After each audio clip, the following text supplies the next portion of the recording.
এরপর দুজনে শান্ত হয়ে বসে। সোরা বলে, তুমি যা ভাবছো তা রাতে কিছুই হয়নি, হয়তো তুমি ঘুমের ঘোরে কোনো স্বপ্ন দেখে ভয় পেয়েছো। ছোড়া এখানে ভুল বুঝিয়ে শান্ত করে, বাট এটা বলে না রাতে ঘটনার জন্য ছোড়া দায়ী, নইলে তো এমি জেনে যাবে সোরার কাছে পাওয়ার আছে। তাই সোরা এখানে এমিকে মিথ্যে বলে। পরের সিনে দেখি এমি সোরাকে নিয়ে জিমে এসেছে। ইরিনের পিছন দিয়ে চলে যায়। ইরিন সোরা আর এমিকে দেখতে পায় না, বাট যখনই মোমোকো ছোড়ার পিছু করতে করতে এখানে আসে তখন ইরিন মোমোকোকে দেখেই তার কাছে যায়। আজ প্রথমেই মোমোকোকে তার নাম জিজ্ঞেস করে, তো মোমোকো তার নাম বলে। তো ইরিন বলে, বিউটিফুল নেম, আচ্ছা আমি কি তোমায় কোচেইন বলে ডাকতে পারি? আসলে জাপানিজ ভাষায় কোচেইন মানে আমার গার্লফ্রেন্ড। তো মোমোকো বারণ করে দেয়, তো ওখান থেকে চলে যেতে থাকে। বাট ইরিন যেই থামানোর চেষ্টা করে তখন মোমোকো ইরিনের হাত ঘুরিয়ে পিছনে নিয়ে বলে, তুমি আমাকে আর কখনো ডিস্টার্ব করবে না, নইলে ভালো হবে না। এটা বলে মোমোকো চলে যায়। ইরিনের খুব খারাপ লাগে, সবার সামনে মোমোকো যেভাবে অপমান করেছে, মানে ইরিন ইনসাল্ট ফিল করছে। তো এরপর ইরিন কফি খেতে চলে যায়। এদিকে সোরা আর এমিকে দেখি এক্সারসাইজ করার পর দুজনে রেস্ট নিচ্ছে। তখন এমি সোরার ফেসের ঘাম মুছে দেয়। দূর থেকে মোমোকো দেখে মন খারাপ হয়ে যায়। সোরারও খুব ভালো লাগে যে এমি এভাবে সোরার কেয়ার করে। পরের সিনে এমি যাচ্ছে, তখন ইরিনের সাথে দেখা হয়। কথা বলবে তখনই ওখানে কেভিনকে দুজনে দেখতে পায়। এমি তো অবাক, ইরিনও কেভিনকে চেনে। তো এমি কেভিনের সাথে কথা বলবে না, তার জন্য মাথা নিচু করে মুখ ঢেকে চলে যাচ্ছে, আর তখনই কেভিনের সাথে ধাক্কা খায়। তো এরপর কেভিন এমির সাথে কথা বলতে থাকে, আর কথা বলতে বলতে কেভিন এমিকে বলে, তুমি কি আমার সাথে ফ্রেন্ডশিপ করবে? তখন এমি বলে, আমার লাইফ বাবা মার বিজনেস ডিল বানাতে চাই না।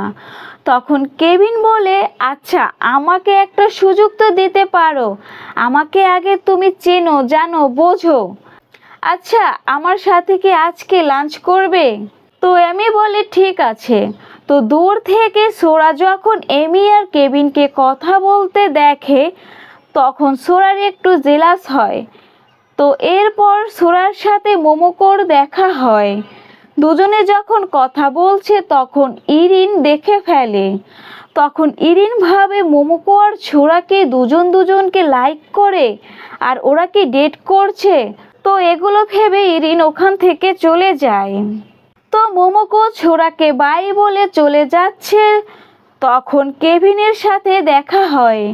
তো কেভিন তো মোমোকোকে দেখে ফ্লার্ট করা শুরু করে, আর এক প্রকার জোর করে কেভিনের কার্ড মোমোকোকে দিয়ে বলে, যদি কখনো তোমার একা মনে হয় তাহলে এই নাম্বারে কল দিও। এদিকে বাহিরে সোরা আর এমিকে দেখি।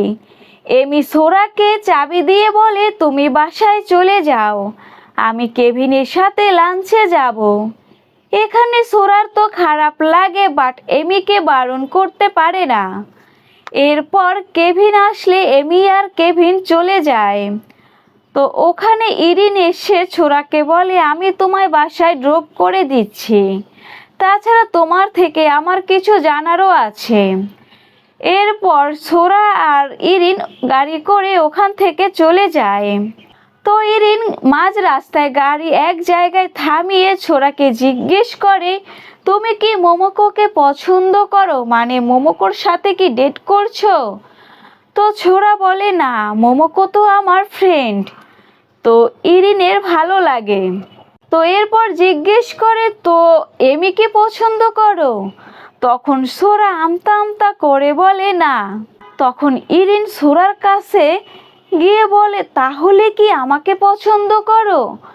সোরা ইরিনকে সরিয়ে বলে, না তুমি যা ভাবছো তা একদমই না, তখন ইরিন বলে আমি তো তোমায় টেস্ট করছিলাম, তাছাড়া আমারও ইন্টারেস্টে মেয়েদের প্রতি। তো ইরিন সোরাকে বলে তুমি কি আমাকে একটা হেল্প করবে? তুমি কি মোমোকোর কাছ থেকে জানতে পারবে মোমোকোর কি পছন্দ আর কি অপছন্দ? তো এগুলো জেনে কি আমাকে বলতে পারবে? তো সোরা বলে ঠিক আছে, আমি জেনে তোমায় বলবো। ইরিন বলে আসলে আমি মোমোকোকে পছন্দ করি আর মোমোকোকে ডেট করতে চাই। এদিকে ল্যাবে ডাক্তার যখন পরীক্ষা করছে তখন একটা জিনিস জানতে পেরে সুজির কাছে যায়, গিয়ে বলে আমরা যে মেডিসিনের উপর কাজ করছি, মানে ছোরা পালানোর আগে যে ইঞ্জেকশন ছোরাকে দেওয়া হয়েছে তার রেজাল্ট একটুও ভালো আসেনি। ছোরা যদি বাহিরে নিজের পাওয়ার বেশি ইউজ করে এর ফলে ছোরা মারাও যেতে পারে। তো সুজি মোমোকোকে ফোন করে বলে তুমি যদি ছোরাকে জীবন্ত দেখতে চাও তাহলে খুব তাড়াতাড়ি এখানে নিয়ে আসো, নইলে ছোরা যে কোনো সময় মারা যেতে পারে। তো ডাক্তার বলে ছোরাকে যদি ঠিক করতে হয় তাহলে খুব দ্রুত ফিরিয়ে আনার চেষ্টা করেন। এদিকে দেখি মোমোকো অনেক চিন্তায় পড়ে যায়। পরের সিনে অ্যামি আর কেভিনকে দেখতে পাই, দুজনে খাবার খাচ্ছে। সোরা তো একটু পর পর এমিকে ফোন করে ডিস্টার্ব করে যাচ্ছে। তখন এমি সোরাকে বকা দিয়ে বলে তুমি বারবার ফোন করে আমাকে কেন ডিস্টার্ব করছো, এটা বলে ফোন কেটে দেয়। তো সোরারও মুড অফ হয়ে যায় এমির থেকে বকা খেয়ে। সোরার খিদে পেলে বাহিরে নুডলস কিনতে যায়, তখন ওখানে মোমোকো চলে আসে। তখন মোমোকো বাহিরে খাবারের কথা বললে সোরা রাজি হয়।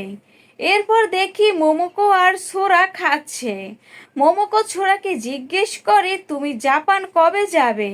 তো ছোরা বলে আমি আর জাপান যেতে চাই না, তাছাড়া আমার আপনজনেরা সবাই থাইল্যান্ড থাকে।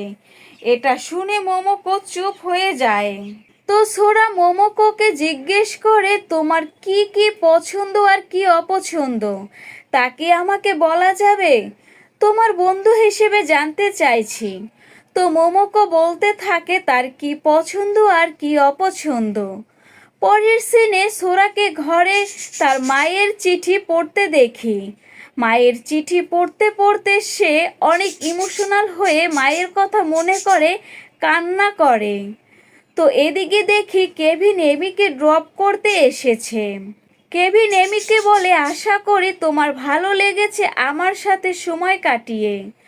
তো এখানে এমি কি বলবে তাই হ্যাঁ বলে দেয়। তো এরপরে বাই বলে গাড়ি থেকে বের হয়ে চলে যায়।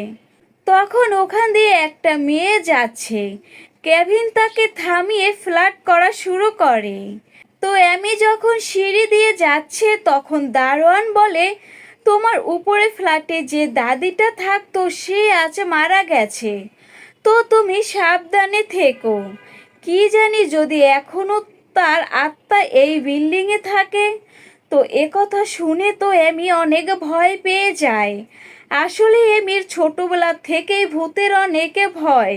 এদিকে দেখি সোরা চিঠি পড়ে আর কান্না করছে, তাই পাওয়ার দিয়ে টিস্যু বক্সে যেই হাওয়ায় উঠিয়ে আনবে তখনই এমি ঘরে ঢুকে পড়ে আর টিস্যু বক্স উঠতে দেখে তো চিল্লাতে থাকে। সোরা এমিকে শান্ত করার চেষ্টা করে।